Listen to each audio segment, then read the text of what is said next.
Selamat pagi semuanya. Pagi. Bagaimana kabarnya? Alhamdulillah luar biasa. Baik, semua sehat semua ya.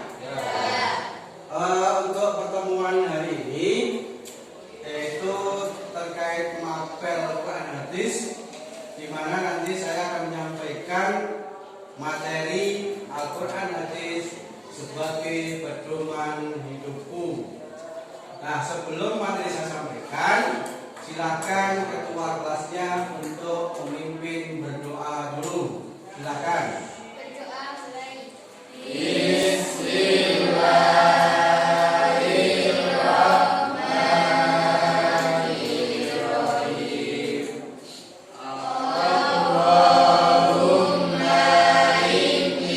Mudah-mudahan diberi lapangan untuk menerima materi apa di sini dengan sebaik mungkin. Berikutnya untuk mengetahui kajian kalian, saya akan absen dulu ya. Untuk pertemuan hari ini, adakah yang tidak hadir? Hari semua dari 20 siswa ya? Ya. Kita coba dengan request tepuk PPK. Tepuk PPK. Religius, nasionalis, mandiri, gotong royong, integritas. Salam PPK ya, masih ingat kan? Si. Masih ya. Salam PPK. Salam cerdas, menyenangkan, luar biasa, hebat. Iya, pinter. Silakan berikutnya salah satu untuk membacakan surat pendek. Mas Imam ya, silakan Mas. Bismillahirrahmanirrahim. Qul a'udzu birabbil falaq min syarri ma khalaq wa min syarri ghasiqin idza waqab wa min syarri hasidin idza hasad wa min syarri nafasati fil 'uqad wa min syarri hasidin idza hasad. Baik, berikutnya untuk lebih mencintai tanah air dan bangsa, menumbuhkan semangat patriotisme yang tinggi, silakan kalian menyanyikan lagu Berkibarlah Benderaku. Semua saya harapkan untuk berdiri.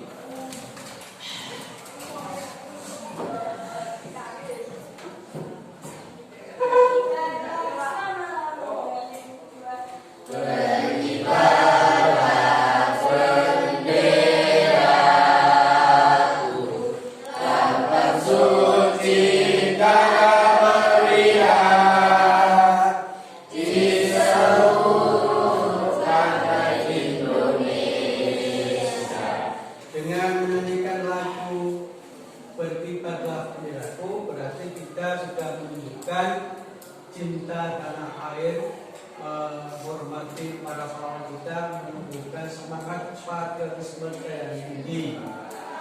Baik, kita lanjutkan penyampaian materi hari ini. Ya, yaitu materi terkait Al-Quran dan hadis sebagai pedoman hidup. Tujuan pembelajaran materi ini adalah yang pertama, agar siswa dapat menjelaskan pengertian Al-Quran dan hadis. Siswa itu diharapkan nanti bisa menjelaskan pengertian Al-Quran dan hadis. Kemudian yang kedua, yaitu dapat membedakan fungsi Al-Quran dan hadis. Ini harapan atau tujuan yang kedua. Kemudian yang ketiga, menerapkan nilai Al-Quran dan hadis dalam kehidupan sehari-hari.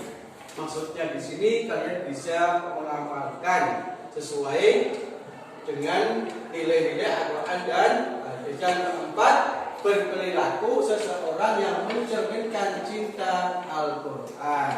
Ini adalah tujuan pembelajaran terkait materi Al-Quran dan hadis sebagai pedoman hidup.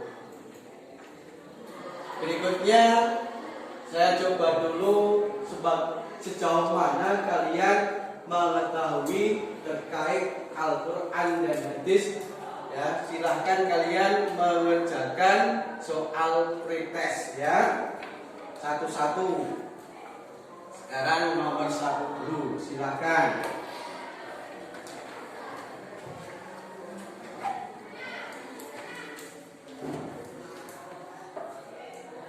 Sudah ya?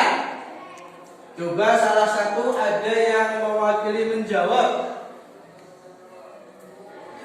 Ya, coba Mbak Laur. Apa jawabannya, Mbak?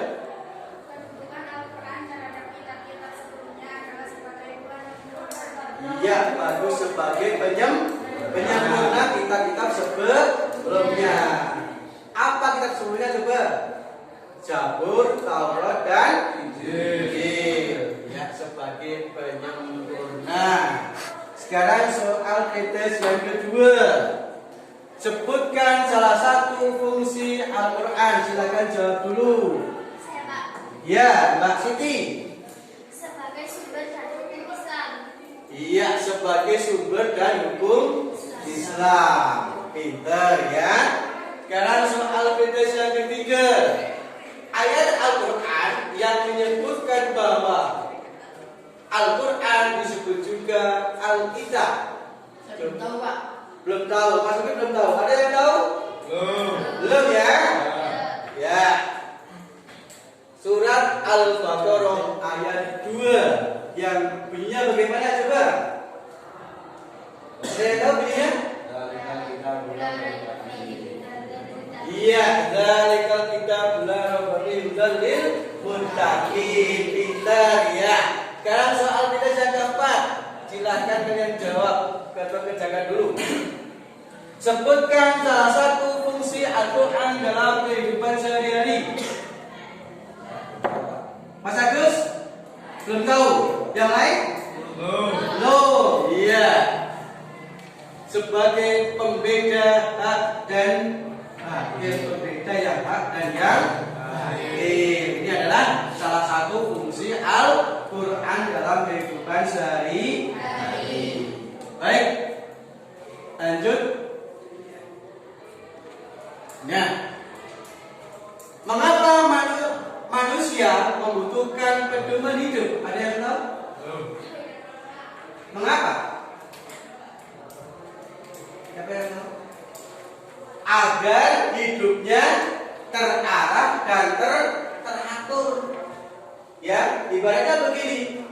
Kalau kalian kepingin pergi suatu tempat, kalian belum mengetahui alamat atau tempat tersebut, jalannya dan sebagainya, maka nanti kemungkinan akan tidak sampai. Tapi zaman sekarang kalau kita kepingin pergi ke suatu tempat, sudah zaman modern, ada yang namanya Google Map. Kan di situ ya, kalian sudah tahu petunjuknya, kemudian tinggal mencari di Google Map, kalian sesuai dengan petunjuknya di situ, insya Allah akan sampai tujuan dengan selamat. Ini manfaat kenapa manusia membutuhkan pedoman hidup, yaitu akan menuntun kepada jalan yang lurus dan baik. Al-Furqan. Kenapa disebut Al-Furqan? Mbak Siti tadi. Petunjuk, iya. Disebut Al-Furqan karena memiliki fungsi sebagai pembeda atau pemisah yang tegas antara yang hak dan yang batil. Ini terkait dengan nama lain Al-Quran ya. Di samping itu ada nama-nama lain. Baik, kita lihat ya video terkait Al-Quran hadis sebagai pedoman hidup, biar kalian nanti lebih jelas lebih paham terkait materi ini.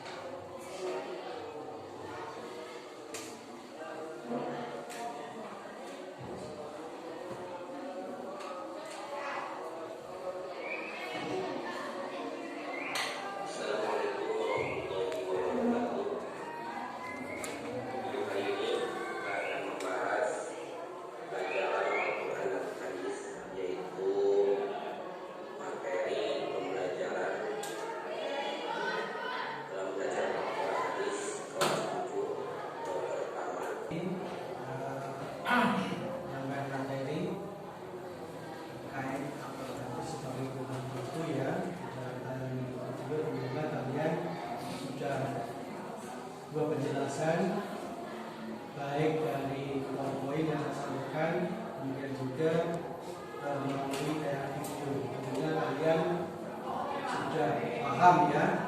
Sudah paham belum? Insyaallah ya.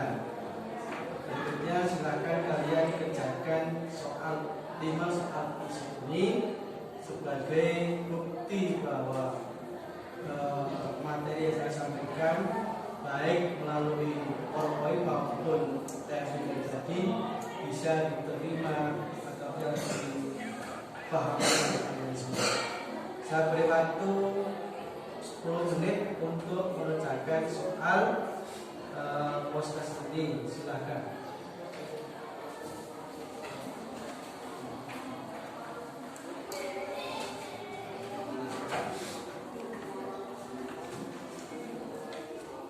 Waktunya 10 menit ya.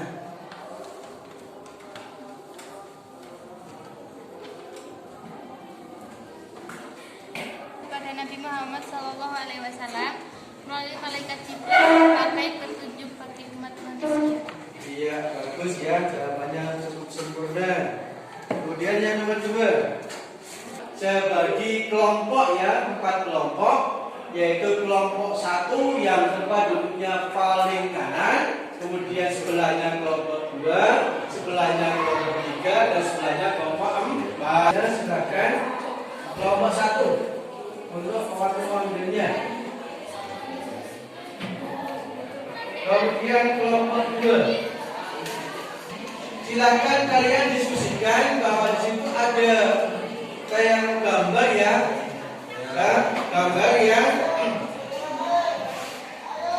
perilaku yang tidak sesuai dengan Al-Quran dan hadis sebagai pedoman hidup. Silakan kalian saya beri waktu 5 menit untuk berdiskusi sama teman. Nanti setelah selesai masing-masing kelompok untuk mempresentasikan maju ke depan. Silakan dikerjakan dulu.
Assalamualaikum warahmatullahi wabarakatuh. Waalaikumsalam. Kami dari kelompok 1 ingin mempresentasikan agama ini. Hasil pergaulan remaja yang salah sesuai dengan gambar, yaitu perilaku menyimpang yang tidak sesuai dengan Al-Quran dan hadis, yaitu ketergantungan dengan obat-obat terlarang, pil koplo, ekstasi, dan sebagainya. Ada yang mau bertanya? Ya, Pak. Ya. Bagaimana sikap bertanggung jawab dalam berperilaku yang sesuai dengan Al-Quran hadis? Sikap dan tanggung jawab dalam berperilaku yang benar yang sesuai dengan Al-Quran dan hadis, yaitu agar kita tidak ketergantungan pada obat-obatan terlarang. Baik ya. Jadi di sini sesuai dengan hasil dari kelompok 1, kita harus menghindari atau menjauhi ya, atau menghindari ketergantungan dari obat-obat terlarang, misalkan ekstasi, pil koplo dan sebagainya. Itu kita harus menghindari supaya hidup kita sesuai dengan Al-Quran dan Hadis.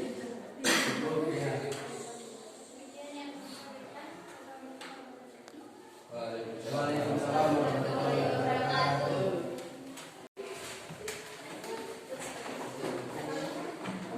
Baik, untuk tugas kalian kemarin sekaligus LKPD-nya dikumpulkan dulu. Silakan.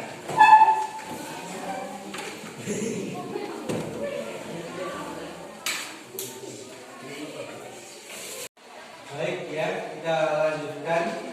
Setelah kalian menerima materi dari saya, yaitu materi terkait apa nanti sebagai hidup, baik yang berupa PowerPoint maupun tayangan video, kemudian ringkas proses sekaligus diskusi. Kiranya kalian sudah bisa memahami materi ini dengan sempurna. Untuk mengeceknya, silahkan kalian jawab refleksi ini ya. Untuk nomor 1 pertanyaannya, apakah Al-Quran dan hadis memberikan berbagai aturan dan pengajaran untuk kehidupan manusia? Nah, ya. Ya. Terus ya. Yo.